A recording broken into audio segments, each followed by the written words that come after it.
Alors, de l'autre côté, il y a le Maroc.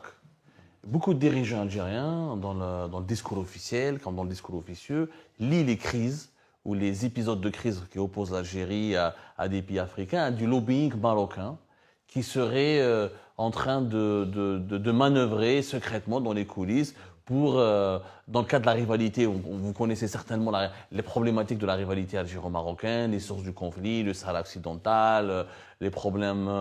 Ce sont deux pays complètement différents, qui ont deux lignes de politique totalement différentes. Est-ce que le Maroc a fait une percée réellement importante? On en parle beaucoup dans la presse, y compris africaine, le Maroc. Est-ce que le Maroc est vraiment devenu un acteur influent sur la scène africaine? Est-ce que réellement il a pu déstabiliser ou bousculer un peu l'Algérie qui avait l'habitude d'être considérée elle-même comme une des 4 plus importantes puissances africaines avec le Nigeria, l'Égypte et l'Afrique du Sud, etc. Est-ce que les Africains commencent à devenir plus pro-marocains que pro-algériens? Est-ce que c'est une réalité ou c'est un fantasme qui est propagé par certains médias? Makaïla. Au Tchad, par exemple, est-ce que c'est la jeunesse tchadienne, par exemple? Quel est le pays le plus présent sur le terrain? Le Maroc ou l'Algérie, honnêtement? Écoutez, quels sont les intérêts qui se développent le plus en ce moment au Tchad? moi, Au Maghreb, on dénonce souvent un racisme anti-Afrique subsaharienne, un racisme anti-noir, il faut le dire la vérité. Est-ce que ça n'a pas un mauvais impact sur l'image de l'Algérie ou l'image du Maroc? Je ne sais pas, peut-être au Maroc, j'ai l'impression quand même les opinions publiques africaines sont plus tendres avec le Maroc concernant la thématique de l'immigration, alors qu'avec l'Algérie, il y a beaucoup de critiques. Est-ce que le Maroc expulse moins de migrants? Est-ce que c'est parce que le Maroc expulse beaucoup moins de migrants? On a vu quand même en Algérie des vagues d'expulsion. Des fois, ça se passe dans la violence. On abandonne les migrants de l'Afrique subsaharienne en plein désert. On leur demande de marcher jusqu'au Niger, etc. Est-ce que ce mauvais accueil en Tunisie, et de cela une année ou deux, le président tunisien, Kais Saïd, il a carrément eu un discours d'un racisme incroyable. Il a dit que je veux pas que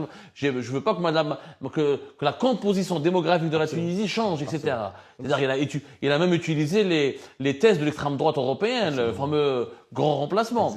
Est-ce que ce Maghreb-là, qui nargue un petit peu l'Afrique subsaharienne, qui des fois la renvoie toujours avec un discours de haine, un discours de racisme, de xénophobie, est-ce que c'est pas une erreur stratégique ça aussi qui aggrave le fossé des incompréhensions entre les pays maghrébins, notamment l'Algérie et les pays de l'Afrique subsaharienne? Quel est le pays qui a une perception la plus positive entre l'Algérie et le Maroc en termes d'immigration? Le Maroc. Le Maroc, il est mieux perçu parce qu'il est considéré comme plus accueillant que l'Algérie en termes de... Morgane, maintenant, le délicat dossier du Sahara occidental, qui alimente les tensions entre l'Algérie et le Maroc depuis les années 70. Alors, officiellement, l'Union africaine reconnaît la République démocratique arabe du Sahara occidental. Le Maroc a quitté l'Union africaine et est revenu en 2017. Mais là, au-delà des discours officiels des institutions, les opinions publiques africaines, est-ce qu'ils suivent ce dossier? Est-ce qu'ils sont au courant de ce dossier? Est-ce que l'indépendance du Sahara occidental est une cause qui est soutenue par pas mal d'Africains et d'Africains? Est-ce que c'est une cause qui mobilise en Afrique? Est-ce qu'elle suscite de l'intérêt? C'est vrai, j'ai l'impression qu'il y a de plus en plus de pays africains s'alignent sur la position marocaine et très peu encore soutiennent encore la question du Sahara occidental. C'est dû à quoi? C'est dû à quoi? Le Maroc, tu me dis, le Maroc n'a pas d'argent pour racheter tout le monde. C'est certain. Est-ce que c'est pas question d'acheter ou c'est pas... Vous les sous-estimez, est-ce qu'ils ont de l'argent? Voilà, justement, comment ça se passe alors? Vous les sous-estimez, cher Abdou. Je vous ai dit que c'est un pays qui a construit une ingénierie très forte liée à son isolement volontaire de 1984. Ils ne sont pas restés les bras croisés. Ils se sont dit comment on peut partir tout en restant. Donc, tout en restant, c'est qu'ils ont développé des rapports bilatéraux avec...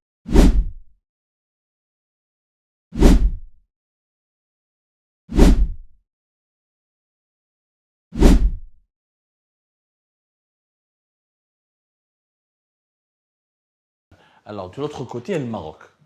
Beaucoup de dirigeants algériens, dans le discours officiel comme dans le discours officieux, lient les crises ou les épisodes de crise qui opposent l'Algérie à des pays africains à du lobbying marocain qui serait en train de manœuvrer secrètement dans les coulisses pour, dans le cas de la rivalité, vous connaissez certainement les problématiques de la rivalité algéro-marocaine, les sources du conflit, le Sahara occidental, les problèmes...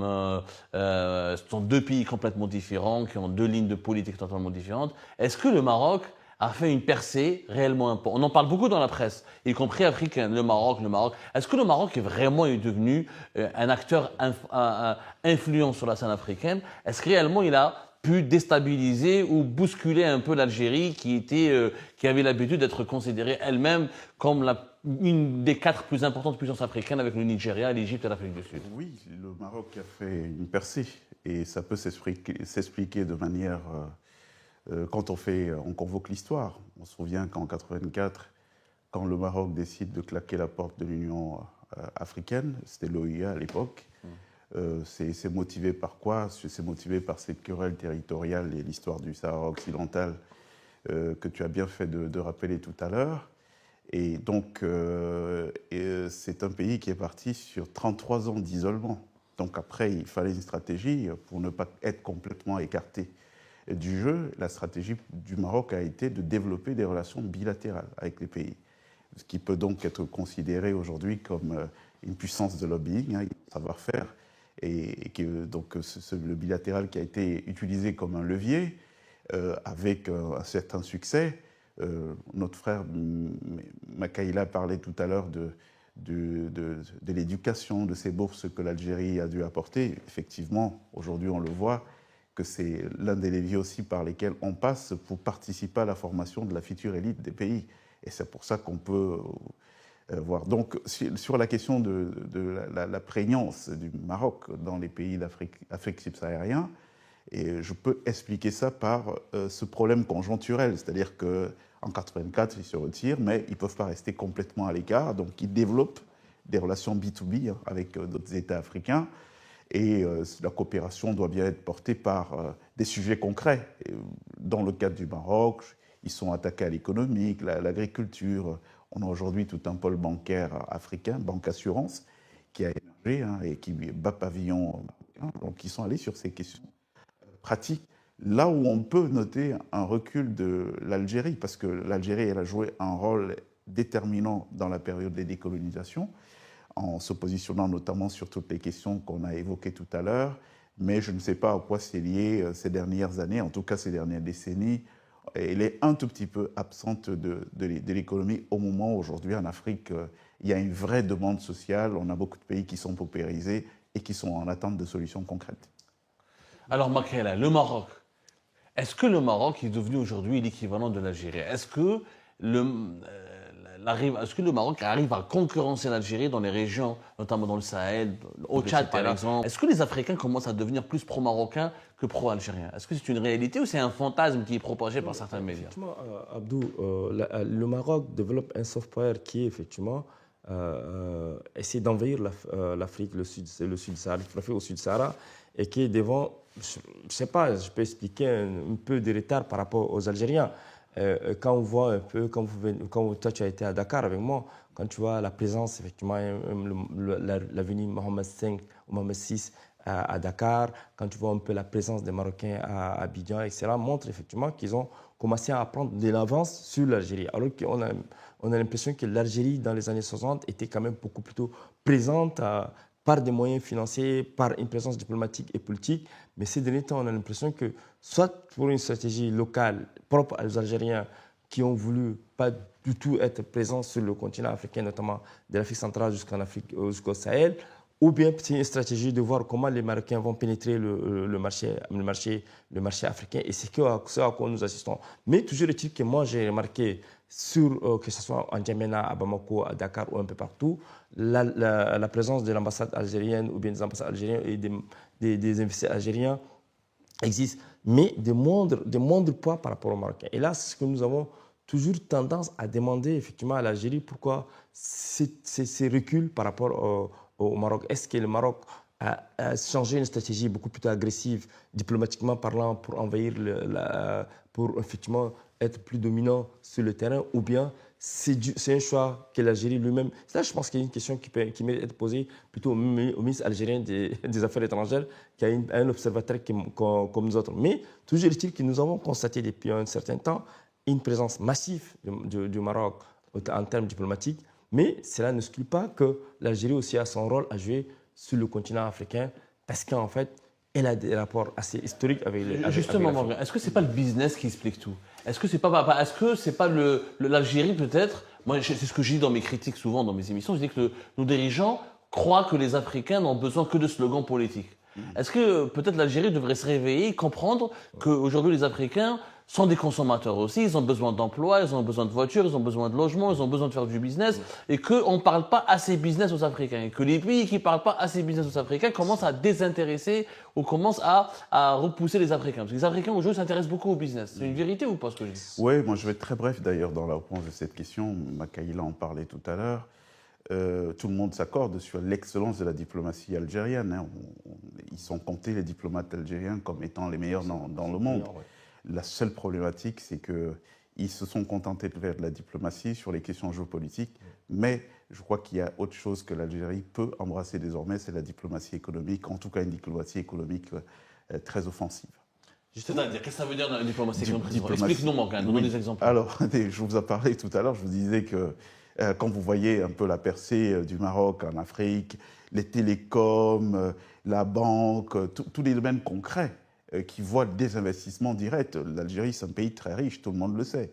Et aujourd'hui, se dire qu'ils ont une richesse, ils ont des vrais savoir-faire qui peuvent être exportés en Afrique subsaharienne, mais ce n'est pas fait, ça peut paraître comme un désintérêt. Donc, effectivement, l'Afrique d'aujourd'hui, c'est une Afrique où il y a une grosse demande parce qu'on est confronté à des défis démographiques. Je vous prends un pays comme le Cameroun, dans les années 80, on était à peine 5 millions. Là, on est 30 millions. Et sur 30 millions de population, vous avez 1% qui a droit à un salaire tous les mois. Vous vous rendez compte? Donc, 1 million de gens qui doivent nourrir chacun 30 personnes pour que le pays s'en sorte. Ça veut dire quoi? Ça veut dire qu'aujourd'hui, quand vous allez dans un pays comme le Cameroun, au-delà du slogan politique, ils ont envie d'entendre que, bon, voilà, on a tel groupe d'intérêt qui vient investir dans tel domaine, ça va générer tel nombre d'emplois directs, tel nombre d'emplois indirects. Vous faites ça, vous avez le cœur de tout le monde. Alors, justement, on va prendre cas par cas. Au Tchad, par exemple, est-ce que c'est la jeunesse tchadienne, par exemple? Quel est le pays le plus présent sur le terrain? Le Maroc ou l'Algérie, honnêtement? Écoutez, quels sont les intérêts qui se développent le plus en ce moment au Tchad?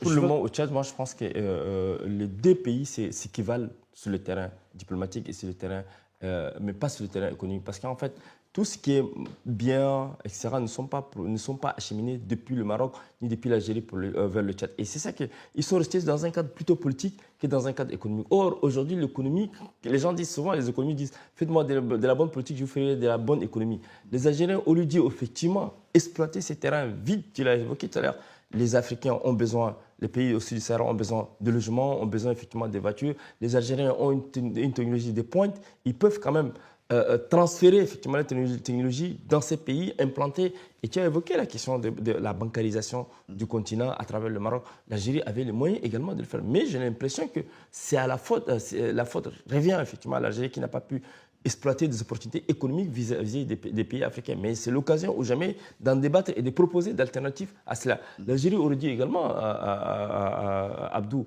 organiser des forums à Alger, réunissant effectivement des cadres et des intellectuels africains pour réfléchir comment effectivement renouer des rapports plutôt économiques que de rester dans un agenda politique. L'agenda politique, certes, existe, mais l'agenda économique aujourd'hui parle aux Africains et tu l'as évoqué. Il y a aussi un sujet important, c'est la crise, c'est l'immigration, la thématique de l'immigration.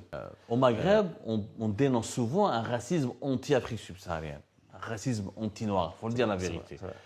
Est-ce que ça n'a pas un mauvais impact sur l'image de l'Algérie ou l'image du Maroc? Je ne sais pas, peut-être au Maroc, j'ai l'impression que quand même les opinions publiques africaines sont plus tendres avec le Maroc concernant la thématique de l'immigration, alors qu'avec l'Algérie, il y a beaucoup de critiques. Est-ce que le Maroc expulse moins de migrants? Est-ce que c'est parce que le Maroc expulse beaucoup moins de migrants? On a vu quand même en Algérie des vagues d'expulsion. Des fois, ça se passe dans la violence. On abandonne les migrants d'Afrique subsaharienne en plein désert. On leur demande de marcher jusqu'au Niger, etc. Est-ce que ce mauvais accueil en Tunisie, il y a de cela une année ou deux, le président tunisien, Kais Saïed, il a carrément eu un discours d'un racisme incroyable. Il a dit que je veux pas que la composition démographique de la Tunisie change, etc. C'est-à-dire il a même utilisé les thèses de l'extrême droite européenne, le fameux grand remplacement. Est-ce que ce Maghreb-là qui nargue un petit peu l'Afrique subsaharienne, qui des fois la renvoie toujours avec un discours de haine, un discours de racisme, de xénophobie. Est-ce que ce n'est pas une erreur stratégique, ça aussi, qui aggrave le fossé des incompréhensions entre les pays maghrébins, notamment l'Algérie et les pays de l'Afrique subsaharienne? Oui, on ne peut pas nier qu'il y a une très mauvaise perception au niveau des opinions. Et nous sommes en politique. En politique, l'important n'est pas la réalité. La politique, l'important, c'est la perception que les gens ont des réalités. C'est très mal vécu, sachant que le problème de l'immigration clandestine obéit d'abord à un drame social que vivent des populations, un drame humain, social. Vous avez des gens, c'est pas de gaieté de cœur qu'on quitte son pays, qu'on va braver la mer, alors parfois on ne sait même pas nager, on n'a jamais nagé dans une piscine, qu'on affronte le désert, qu'on connaissait que dans les livres d'histoire. Si les gens font ça, c'est bien parce qu'ils sont désespérés.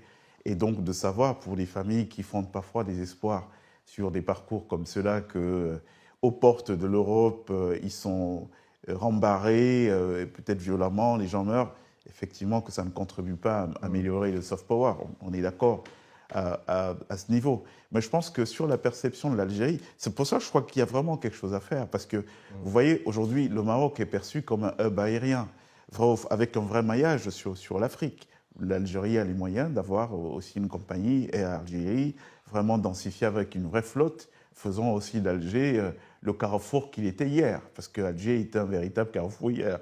Si les Mandela quittaient l'Afrique du Sud pour venir à Alger, ils sont nombreux, les gens qu'on peut citer comme ça, c'est bien parce que c'est un lieu. Mais tout ça peut être porté aussi par des éléments de souveraineté.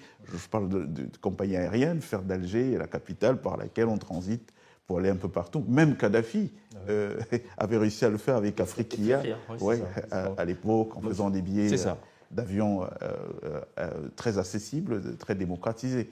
Donc effectivement, il y a ça. Sur la perception, je suis d'accord avec vous que ça ne plaide pas beaucoup dans l'amélioration de la perception que les Africains peuvent avoir. Mais on a le pays qui a une perception la plus positive entre l'Algérie et le Maroc en termes d'immigration. Le Maroc.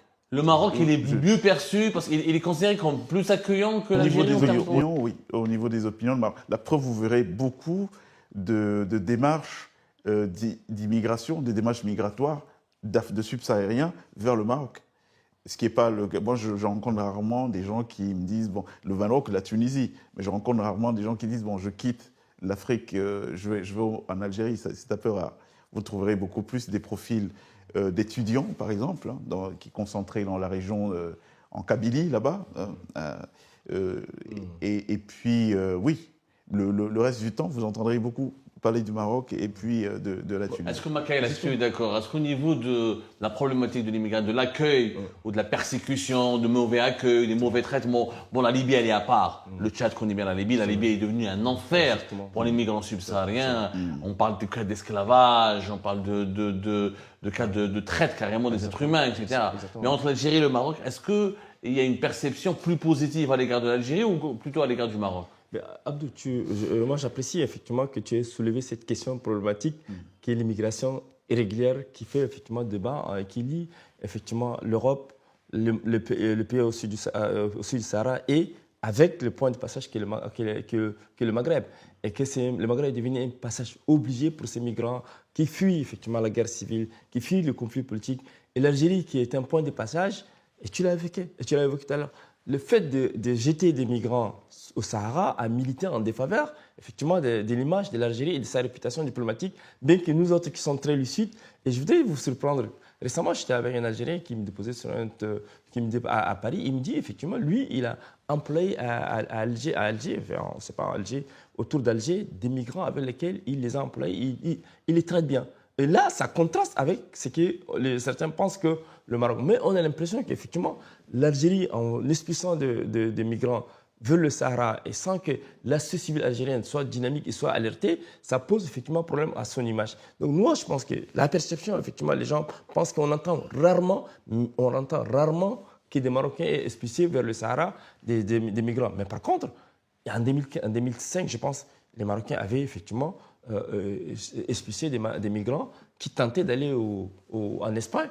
Mais ça fait effectivement un tollé au niveau de l'Afrique. Et peut-être cela a été très mal perçu par les Africains. Et ça a permis aux Marocains de changer leur méthode d'accueil ou bien de laisser passer les migrants vers l'Europe. Maintenant, je pense que ces débats qui nous réunissent aujourd'hui permettent effectivement aux Algériens et à la diplomatie algérienne de réapproprier effectivement cette problématique et de faire en sorte que l'accueil et l'amélioration des personnes migrantes doit être quand même une des causes qui doivent être quand même modifiées, améliorées pour permettre effectivement de soigner l'image de l'Algérie. Et tu l'as évoqué, effectivement, j'ai vécu en Tunisie. Effectivement, la Tunisie, à travers Kais Saïd, elle nous a surpris. Et vous savez très bien que le nom même de l'Afrique, la Tunisie portait même le nom de l'Afrique, Ifriqiya.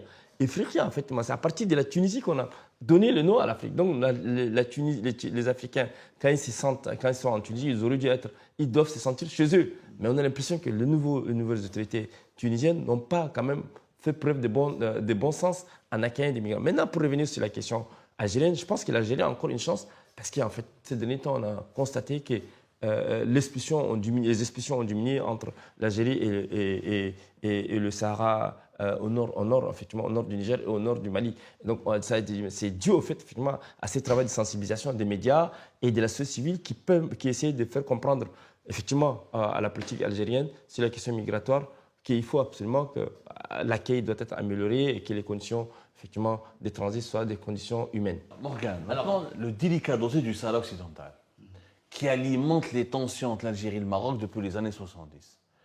Alors, officiellement, l'Union africaine reconnaît la République démocratique arabe du Sahara occidental. Le Maroc a quitté l'Union africaine et est revenu en 2017. Mais au-delà des discours officiels des institutions, les opinions publiques africaines, est-ce qu'ils suivent ce dossier? Est-ce qu'ils sont au courant de ce dossier? Est-ce que l'indépendance du Sahara occidental est une cause qui est soutenue par pas mal d'Africaines et d'Africains? Est-ce que c'est une cause qui mobilise en Afrique? Est-ce qu'elle suscite de l'intérêt? Est-ce que les Africains, par exemple, comprennent pourquoi l'Algérie soutient le Sahara occidental, qu'il y a un conflit, que le Maroc occupe un autre territoire, etc. Comment c'est compris? Comment c'est analysé? Parce qu'on ne s'est jamais, à mon avis, attardé sur la perception des Africains par rapport au problème du Sahara occidental. Bon, moi, je vous dirais que les gens de ma génération, oui. Parce que nous, on a grandi avec ça, on écoutait à la radio. À l'époque, il n'y avait pas vraiment des télévisions en Afrique. On entendait tout le temps à la radio, le Front Polisario et tout. Et je peux vous raconter, vous me réveillez au pied du lit, je vous raconte l'histoire. Le Front Polisario, 1973, les Espagnols se battent. Ils revendiquent la souveraineté que conteste le Maroc. Ils sont soutenus par l'Algérie. C'est un peu normal parce que je vous ai dit que l'Algérie, dans son ADN, est frondeuse. C'est un pays qui lui-même a été colonisé et qui vit mal de voir de la persécution comme pays où un État puisse être l'objet de persécution. Donc on peut expliquer le soutien de l'Algérie à la République sahraoui par ce fait-là. Mais effectivement, ça a été source de tension. Parce que vous voyez que depuis, bien avant, il y a quand même eu la guerre des sables.